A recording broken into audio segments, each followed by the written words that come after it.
В Ухте продолжаются поиски 14-летней Анастасии Поздеевой. Девочка пропала еще 5 октября. Утром ушла в школу, но на занятиях так и не появилась. В поисках задействованы несколько волонтерских организаций, полиция и просто неравнодушные горожане. В поисках в Ухте задействованы более 300 человек, расклеено более 4000 ориентировок. Продолжается обследование территории как в черте города, так и пригород. Также повторно идет прочес водоемов, лесной территории, заброшенных сараев. Прочес идет как физически, также продолжается прочес воздуха. Отрабатываются все ранее выставленные версии от самовольного ухода и от уезда.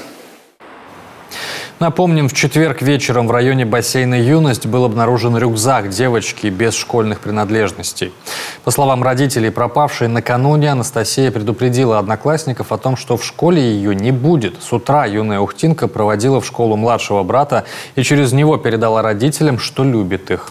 С тех пор от горожан поступали сообщения о том, что похожую на Анастасию девочку якобы видели в городе, но ни в одном случае информация пока не подтвердилась. Тем временем ищут девочку уже не только в самой Ухте, но и в Сосногорске, Печоре, Усинске, в Уктыле, Нижнем Одессе и Шудаяге.